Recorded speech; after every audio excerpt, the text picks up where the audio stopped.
Hi, good morning. My name is Anastasia Slack, and today I'd like to talk to you a little bit about my case study. My case study is about me as an employee that works for both Whole Foods Market here in Boise and for Amazon. So I'd like to start at the beginning. About a year ago, Whole Foods was growing a little unstable economically because they had too many stores open at once and they really couldn't handle the costs.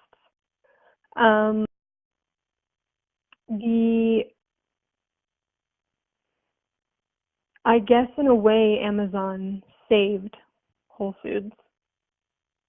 They allowed them to survive and to be open and stay open. However, there are a lot of negative things that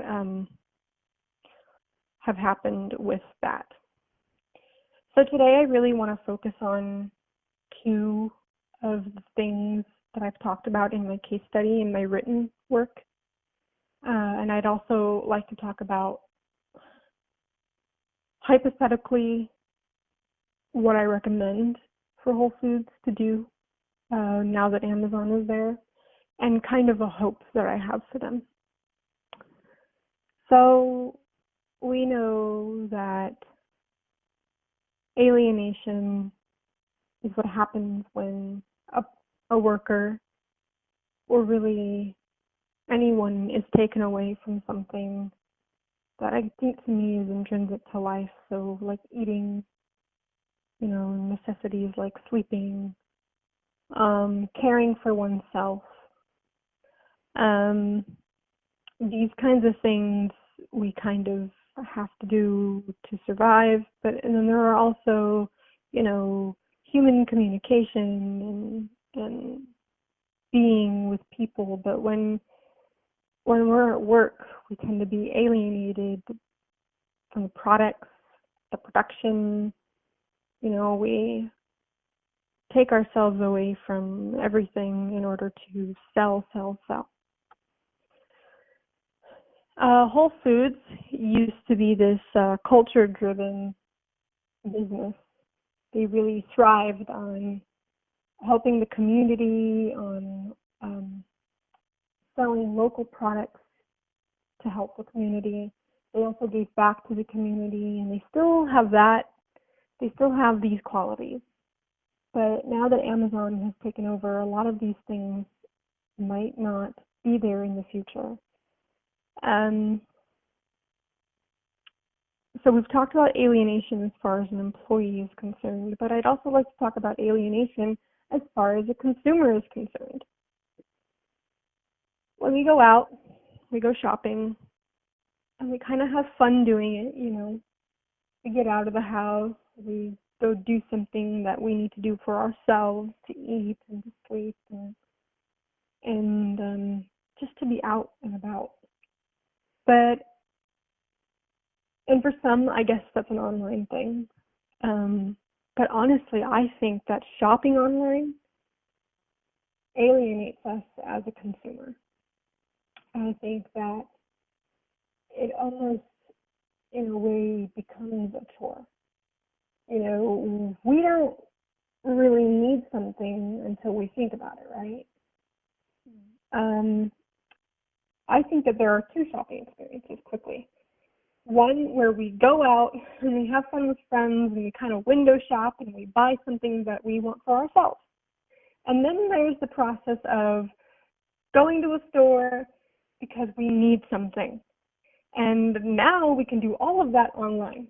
With the click of a button, purchase, and it's going to come shipped to me. Now we have globalized that sort of structure, that business model, and it takes away from so many things. Like I said, Whole Foods has 470 stores around the world.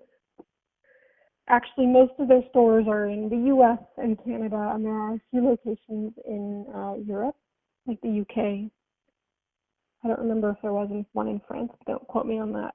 But this has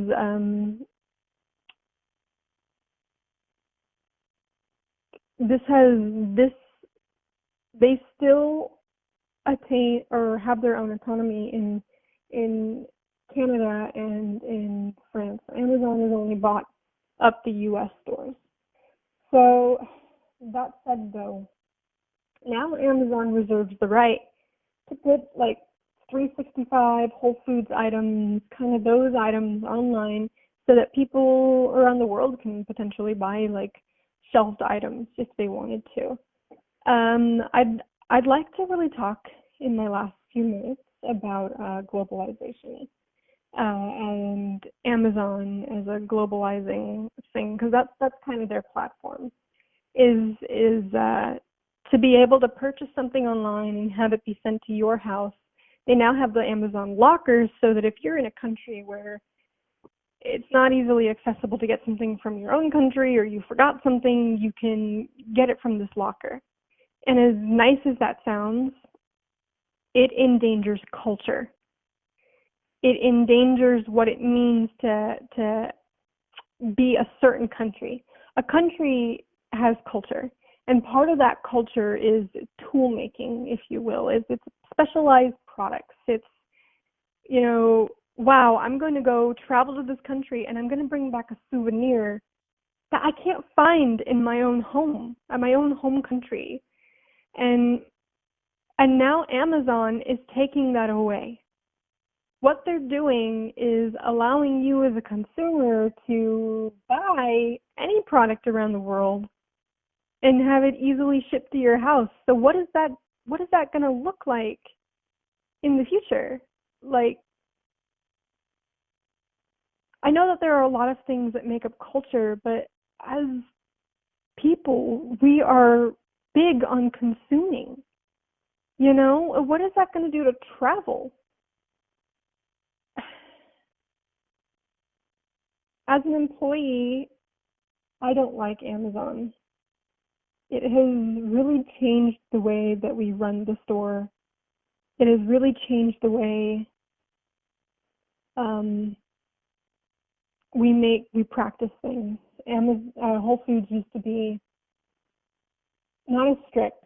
They used to be a little more lenient on things, and a lot of their own organization came from themselves, and they had a lot of ability to sort of know the people in the community. They have a lot of reason to get to know the people that shop in their stores, and now we follow a script, the Amazon script.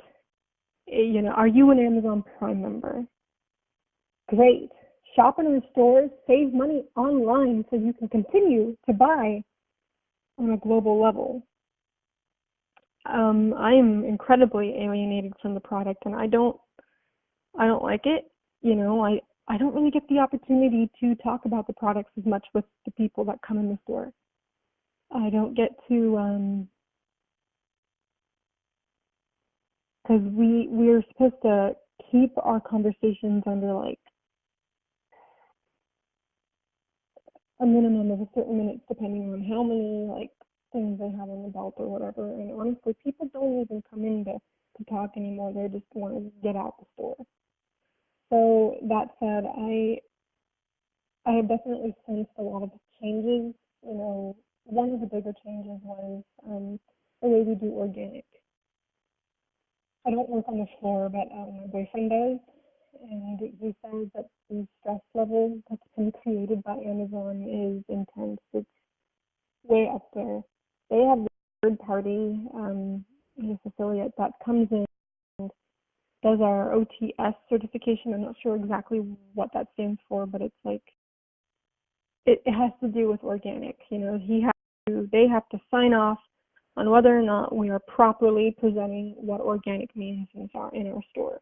We have these dividers now. We have this huge, for every single night you have to clean the dividers. You have to make sure that each product isn't touching because as soon as that happens, we have to spoil everything out, and that's it. Luckily, a part of what we can do as employees is give some of that to local places that need it, churches and things like that, shelters. But we still are stressed out. We've already failed the pre-test. And the reason for that was because Amazon didn't tell us what exactly they were expecting. We've only been doing this with Amazon for about a month. I know they bought Whole Foods about a year ago. They were sort of trying to implement some new ideas. Prime Day works at Whole Foods now. I had to say that script a couple weeks ago. Amazon has also deciding on certain products at this point, what they want to take off the shelf and what they don't. I don't know if that's going to change the cheaper option brand, the 365 or the Whole Foods brand on the shelf. I really hope it doesn't. But to wrap up really quickly, on a global level, Amazon has hopefully doesn't take away from culture. On a local level, as an employee for Amazon, I feel less likely to communicate what's happening. And the reason for that is because we don't get to communicate, on a big picture level what is happening. In our little meetings with Amazon employees, they try to stick to the day-to-day things that we have troubles with so they can fix those things.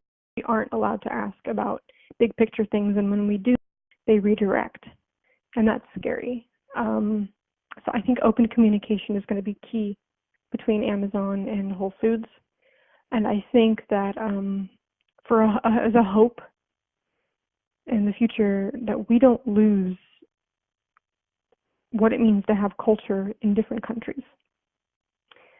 I know that was a little bit over, and I apologize. I kind of went into big picture things and told you how I felt about them as far as an employee is concerned.